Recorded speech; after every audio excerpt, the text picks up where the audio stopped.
So my client Chaz calls me this morning. He's all frantic. He says, Luis, what am I gonna do? I heard all over the news that the rates went up again and I'm still shopping for my home. Do I still qualify?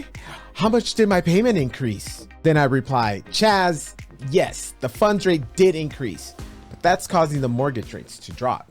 So your payment is now lower. But Luis, I don't understand. How is that possible? What's up, everybody? This is Luis. Hope you are all having a wonderful day. In this video, we're going to go over how the Federal Reserve funds rate is different from the fixed mortgage interest rate used to buy a home. But before we break it all down, I need to define a few key concepts. All right, so let's start with 1. Where does the money used to finance your home come from? 2, how the supply and demand of this money affects the price of something called NMLS, which are bonds. And finally, 3, what causes supply and demand of these said bonds to fluctuate, which in turn cause the mortgage rates to go up or down. I know. I just used some fancy words like concepts and NMLS and supply and demand, but stay with me. You will be amazed, angry, and depressed all at the same time. Before we get into it, make sure you click on the subscribe notification button so that you are notified every time I create new content. I really enjoy creating and sharing these videos, so I don't want you to miss them. Now, let's jump right into it. Let's start with the most important concept and the easiest to understand. Where does your mortgage lender or bank, and this applies to Wells City, Bank of America, and most other big banks, where do they get the money that they in turn lend you to buy your home? I know that's an interesting question, so we're going to map it out. All right. This is even going to address the why does my loan get sold question as well.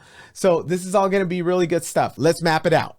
All right. So let's identify all the parties. At the bottom, we have the borrower. Next, we have the lender. Then we have Fannie Mae or Freddie Mac.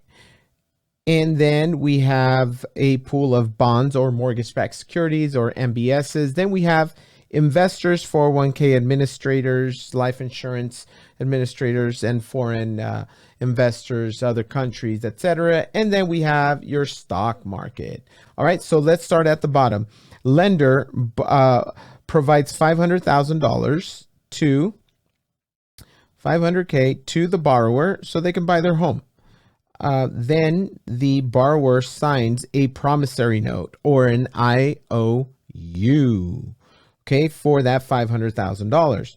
We then, as a lender, take that $500,000 IOU, it's just a piece of paper, an IOU, and we send it to Freddie Mac or Fannie Mae. And it's all predetermined at the moment that we lock the rate.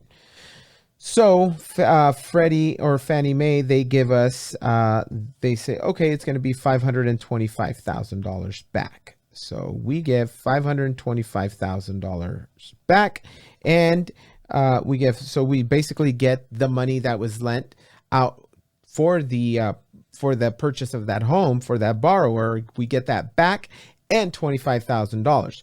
But Fannie Mae then has a condition. They say, okay, you will have to service the loan. So you have to send us the payment every month. So the borrower sends their payment to the servicing department. So service department, and let's just say that the payment is $2,000 a month.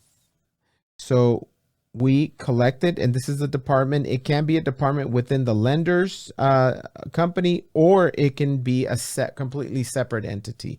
So the service department receives the money. The lender takes $20 off the top for the servicing fee, and then sends the rest to Fannie or Freddie Mac. Question, where does Fannie Mae get their money? Well, it's from the pool of bonds and mortgage-backed securities, MBSs. So where does that money come from? Well, it comes from investors. And what I mean by investors, it's 401k administrators. So if you're paying into your 401k every month, chances are that that investor group is buying some mortgage-backed securities to hedge some of that risk which again, the bond market and mortgage-backed securities are considered some of the safest investments worldwide. That's why you have other life insurance administrators, foreign investors, and I mean, even other countries buy our mortgage-backed securities and treasuries and other bonds. So what are the disadvantages of buying bonds or mortgage-backed securities? Well, it has a low return on investment, low ROI, but the advantage is that they are one of the safest investments in the world.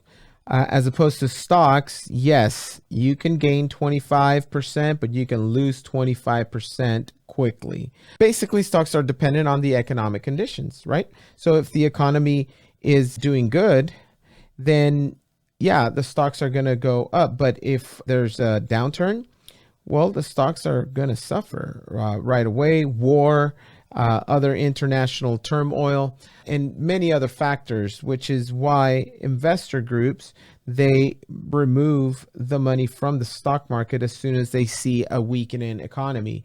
So they remove the money from the stock market and they go and park it in the bond market, which is a safe haven for money. And this action pumps up the value of the mortgage-backed security and bonds, and that causes the interest rates to drop because the yields drop. Now, recently, the Federal Reserve did start tapering or start doing quantitative tightening as opposed to what they were doing before, which is quantitative easing.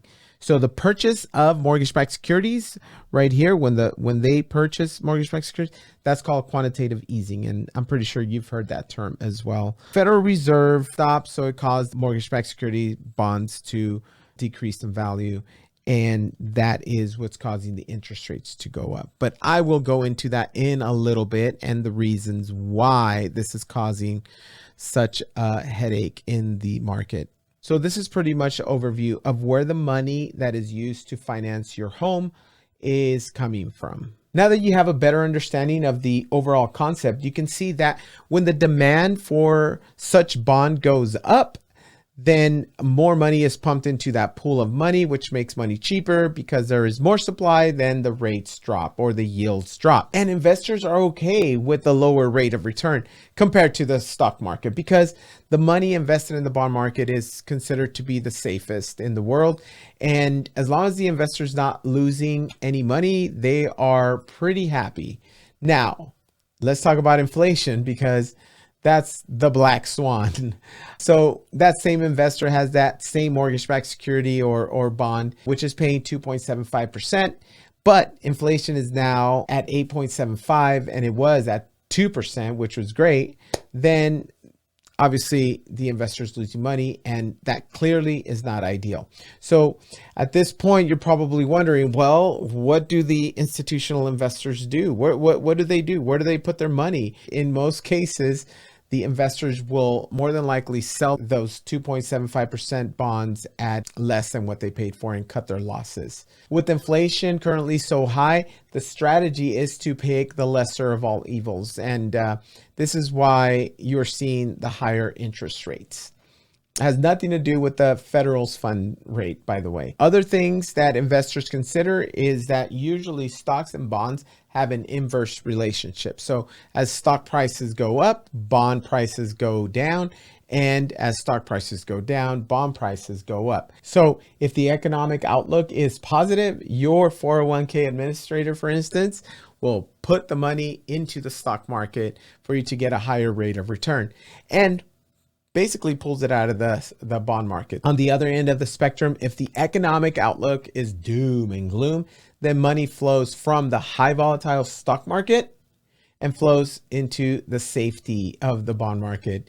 And as more money or liquidity enters the bond market, supply goes up and interest rates go down. But recently, inflation is what's stressing this delicate financial system because stocks are down and volatile, and then the bonds are not paying enough to keep up with inflation. I mean, inflation was at 2% before, and these coupons were paying 2.75. Well, it was a win, but now inflation is at 8% and you have bonds paying 4.5%. And then you add the fact that the Federal Reserve is now buying less bonds, which is driving money out of the bond market, which lead to other investors wanting to sell. And just like you would sell your AMC or GameStop stock, you got out, at the peak, and that's it, you were done. So to wrap things up, because this has been a long, complicated video, but I hope you're still with me. And I hope you understand and see that the mortgage interest rates are driven by separate forces. The Federal Reserve typically raises the funds rate to slow an economy. They want to slow down the economy to basically pump the brakes on inflation. This action creates chaos in the stock market. So investors flock to the safety of the bond market. And as inflation concerns fade away, the bond market will be extremely attractive for investors for the reasons I just mentioned above. And that will cause the bond market to go way up in a positive way, which will in turn cause rates to go down, maybe new historic lows, by the way. Of course, there are about a dozen other factors that play a big role on where the bond market moves, like the, ready for this, 2.4 trillion reverse repo operations, where the Federal Reserve is paying out 2.3% interest overnight, every night on that $2.4 trillion. I actually have a special guest that will guide us through that one coming soon, so subscribe so that you don't miss it. And with that, that's all I have on this video. This was definitely a complicated topic, so good job staying with me until the very end. And I hope this information is useful. And let me know if you have any questions. I would love to talk to you about this and explain any of the terms or answer any of your questions. Also, if this was useful to you and you enjoyed it, hit the subscribe notification button. Your feedback, again, is super important to me. So let me know what you think in the comment sections below. Thank you again for listening. Thank you for watching, and I will talk to all of you soon in the next video. Bye now.